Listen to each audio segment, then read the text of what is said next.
Hello and welcome back to the 80s Toy Museum. Taking a look at another Masters of the Universe figure. This is not an 80s Masters of the Universe figure, but it is a beautiful rendition, tribute to one of our favorite heroes of the 80s. Haven't taken a look at too many of these, but it is one of my favorite Masters of the Universe lines.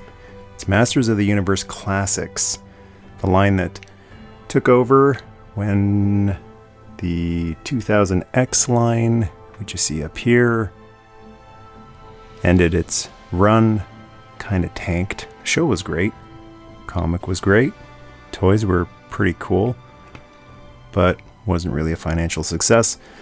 So Masters of the Universe needed to regroup, and it did, as like a mail order or online order toy line called Masters of the Universe Classics. So these were not available in stores, other than a recolor of this with a Superman that was released as a 2-pack. A couple of other of the Classics figures were released as recolors with DC characters, but these were monthly releases. You could order them month by month and have to fight everybody else in order to get one. You had to wait until noon, if I'm remembering right, if you were in Eastern time zone, and refresh the screen as it would go from coming soon to now available. Put it in your basket, pay for it, and avoid the red screen of death, which so many people got. It's really unfortunate that so many of these figures, not everyone was able to get one, or it was very difficult to get them. Had to resort to some eBay scalping in some cases. I was able to order most of them just as they went up for sale on Matty Collector, but a couple of them I wasn't able to be there waiting for the sale, or I was and I just couldn't get it in the basket, and it just sold out in minutes, what felt like seconds. So I had to grab them on eBay. But I'm gonna kick this series off, if it does end up being a series, with He-Man himself. The first figure was actually King Grayskull, but I thought I would start off with He-Man. And the interesting thing I noticed about this particular card is on the back here, it says Mattel Canada Incorporated, Mississauga, Ontario. So I'd like to know if anyone else has one of these still in package, particularly if you're in United States of America. Does yours say Mississauga as well? Because I'm thinking mine says that, probably because that's not too far from me. I'm in Ontario, not far from Mississauga. That's just outside of Toronto. So I'm wondering if these all came from Mississauga, because Mattel used to have like a bunch of outlet stores in Ontario. There's one in Cambridge where you could just go in, and it was a Mattel outlet store with tons of Barbie and He-Man and all sorts of other just Mattel stuff. It was like a Toys R Us, but only Mattel toys.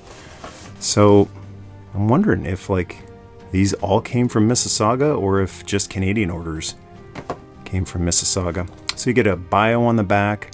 He-Man, the most powerful man in the universe. His real name is Adam, of the House of Randor, and then some of the other early figures that were available.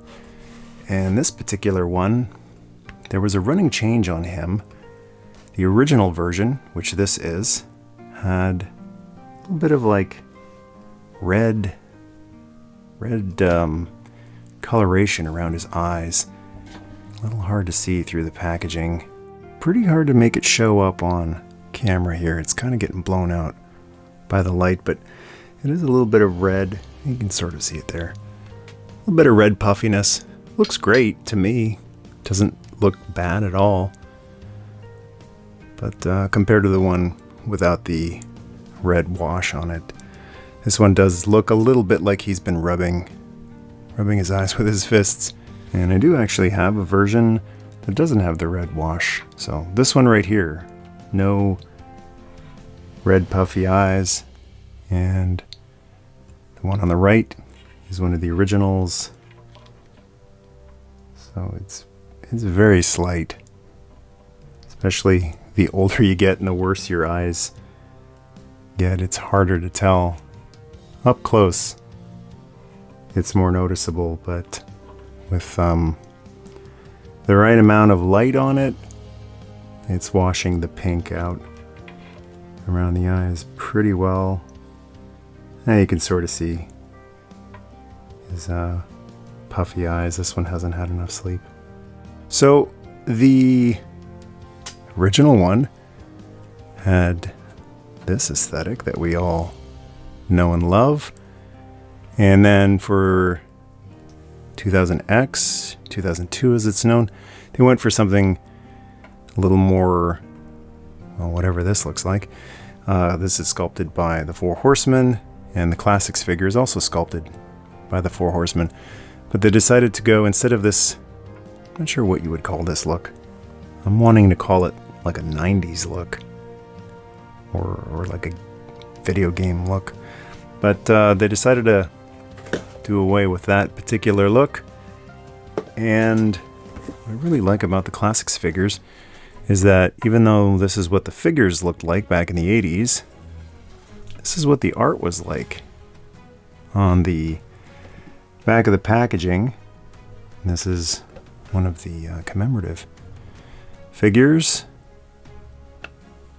So it's printed on a little bit of foil packaging, but you can see here that the artwork on the back of the packaging is exactly the look that they were going for with the Classics figures. So the head is quite a departure from the vintage He-Man head, and eventually they would offer a vintage looking head that you could plop on there. And it's funny, eventually I did get that vintage head, and when I put it on there, I didn't like it. I felt like this head just goes better with this particular body. He's his own thing, just like this guy is his own thing. Give you a little side by side just to kick off between these two guys. Harness, belt, shield, all very similar. The classic shield doesn't come out as much. More of a brownish red on the boots, and the fuzzy breeches on the original He-Man. More of a deeper brown on the Classics. And one thing I noticed about both the packaged He-Man that I got, as well as this one right here, is it's kind of got this dusty looking white stuff on it. This happens to a lot of these Classics figures. I'm told that just putting it in the sun for a few minutes will get rid of this, but I don't mind it. I don't mind a lot when it comes to my toys, and a lot of hardcore toy collectors, things like that really bother them, but I don't let stuff like that get to me.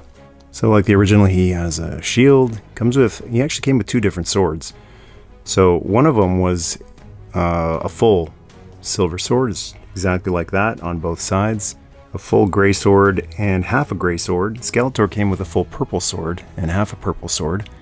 And you could combine the two half swords. I think I may have glued this together. Just a couple of dabs of crazy glue in there just to hold them together a little better. So if you want to recreate that original power sword that's half gray, half purple, you can do that in the Classics line. And then he's also got battle axe like the original He-Man had, and a really nice little spot in the back of the harness here that you can put either the battle axe or the sword of power, and it actually connects to the back harness like that. You can pull it off like that. The articulation of this figure, this buck as they're called, the base figure, has been around for a very long time. They use them for the Thundercats figures now. When Mattel started doing Thundercats figures, they just used the same style of body. So just about the same height. Lionel's hair here makes him look a little bit taller, but same articulation, same limited range.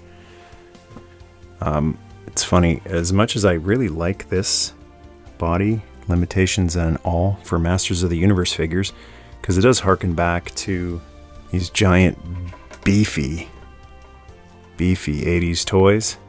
Not as big a fan of it for Thundercats figures. Thundercats were a little more lithe, the old LJN figures. They weren't big and beefy like these He-Man figures, so I was never a big fan of Super 7 using this style of figure for Thundercats, but they did it. Mattel did it, and then Super 7 just kept doing it when they took over the license. And one of the well-known defects with this particular figure, it's funny, it looks fine to me, but I remember them saying that the shoulders were backwards on the first run of He-Man figures. So apparently this one was supposed to be there and that one was supposed to be there. They swapped them. And there's a way to correct that, but it's never bothered me, and I never wanted to risk breaking the figure by correcting it. But that is one of the things that apparently went wrong when the factories were putting these all together. The articulation is good enough. It's too bad he can't really two-hand the sword. Same problem as the Super 7 or Mattel Thundercats figures. And then, at least with this initial He-Man figure, the major problem, a giant itch that a lot of He-Man fans want to scratch when they're futzing around with a new He-Man figure, is being able to hold the sword aloft. And they did end up correcting this, actually. Not too long after this figure came out, gave him a wrist pivot. The animated Filmation version of He-Man had a wrist pivot that let him point the sword up a little more directly. But as far as this one went, no, it was just, you had to imagine it again.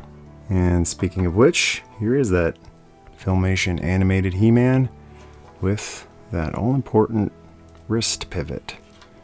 So without it, it'd look the same, but just a little bit of a tilt, and that looks so much better. It's really cool. Great point of articulation on these particular figures is the ab crunch. So being able to push that back a little helps a lot with any type of pose like that, pointing at the air, or even just drawing back for a strike. Usually I don't really care much about ab crunch, but this particular one is very, very useful. And he does pose really well for his limited range. Despite the limited range, thanks to all the muscles, you can actually get him in some pretty nice dynamic action poses like that. And another iconic pose, grabbing the sword, the I have the power pose. So he can get the job done. He can do the poses from the intro of the show, the transformation, the important poses, even though he doesn't have the range of some of the modern Marvel Legends. They were going for kind of like a half toy, half nice collector's display piece for adults here. And I like the compromises they made here. These have been on my shelf and behind here for many years. Love the classics figures. And it's cool to be able to pick them up every once in a while, like for this review right now. Futz around with them and strike a few cool poses. So they're pretty fun to, as I say, futz around with, pose.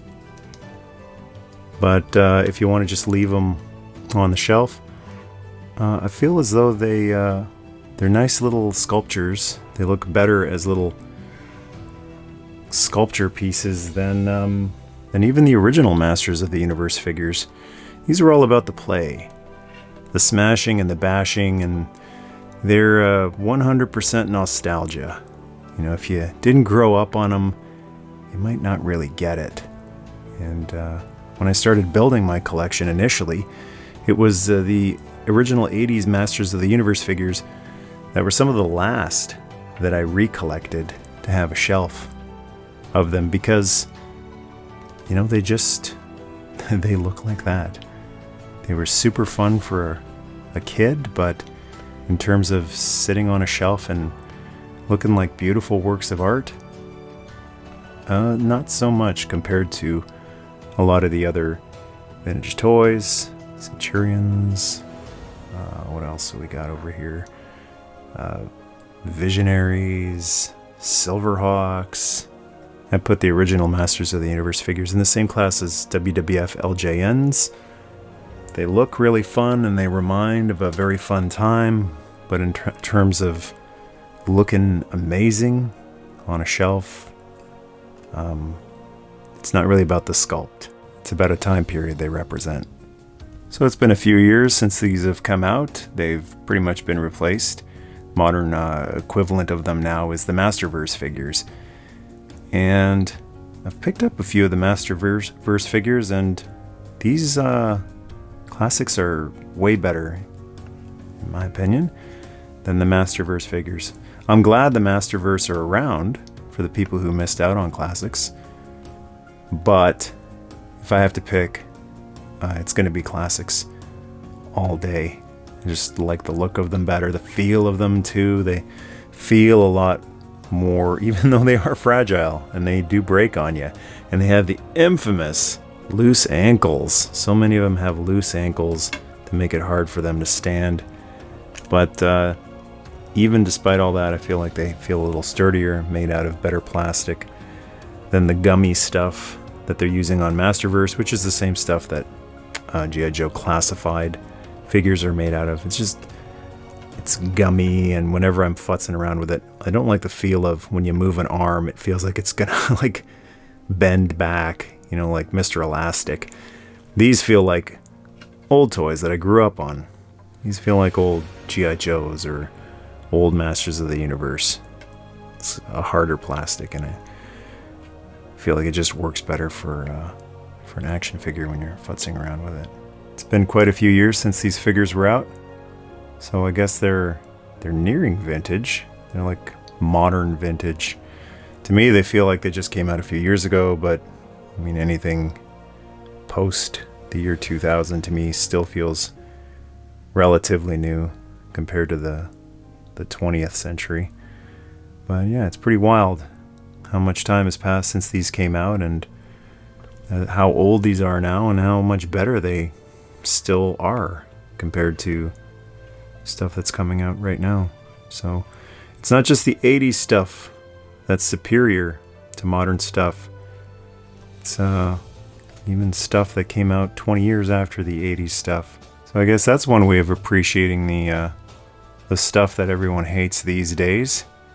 Don't hate on it too much. It's going to be way better than what's coming out in 20 years. So thanks for checking out this video. And thanks to the Patreon tribe for supporting the channel. Thanks to everyone who's hit the join button, become a channel member, and supported the channel in that way as well. Thanks for watching the video. Thanks for hitting like. And to join the tribe, hit subscribe. Till next time, good night, good luck, God bless, and Nerdmas Day.